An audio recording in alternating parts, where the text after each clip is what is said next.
Портативные мониторы еще не так распространены и популярны, как обычные.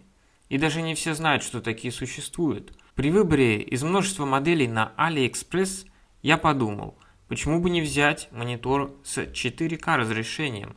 Монитор прислали достаточно быстро и в хорошей упаковке. Выглядит он очень стильно, приятный на ощупь. Есть 4 отверстия под болты для крепления на штатив. Вот такой штатив.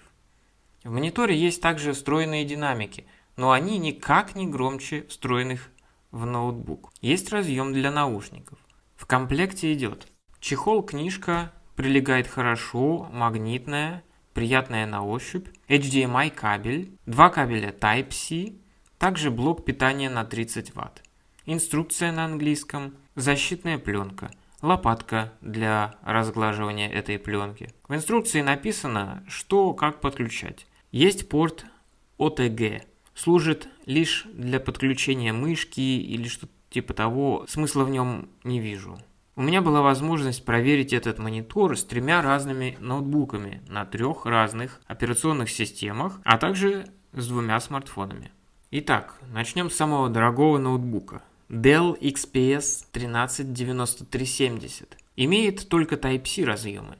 При подключении монитора лишь одним кабелем уже можно пользоваться. Но при увеличении яркости монитор вырубается. Поэтому подключаем в соответствующий разъем дополнительное питание от пауэрбанка или блока питания. И тогда можно пользоваться дисплеем на полной яркости. Также есть возможность просмотра видео в HDR. Картинка очень сочная, со всех углов, смотреть очень приятно, изображение отличное. Вот, например, сравнение углов обзора с монитором от бюджетного 8-летнего ноутбука.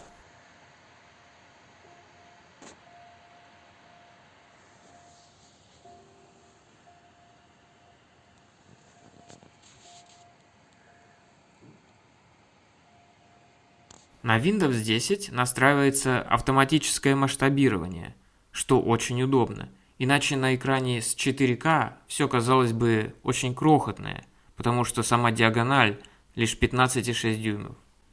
Теперь другой ноутбук Lenovo B570E. На нем мы можем использовать только подключение через HDMI. Дополнительное питание нужно обязательно. И здесь меня ждало разочарование.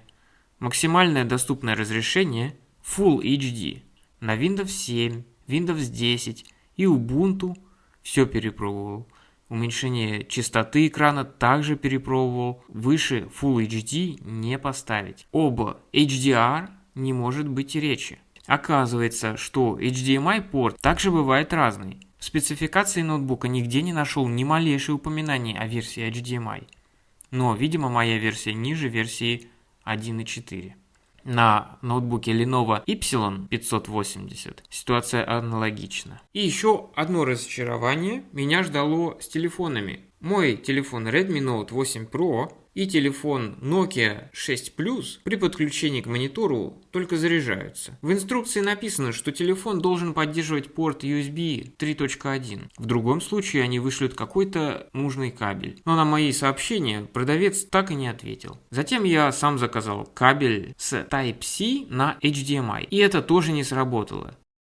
И если бы я все это знал заранее, я бы не стал покупать монитор 4К, а купил бы обычный Full HD со встроенной батарейкой, возможностью подключаться по Wi-Fi, как вот, например, этот. Ссылки на эти все мониторы я оставлю в описании. Если видео было для вас полезно, подписывайтесь и хорошего настроения вам. До новых встреч!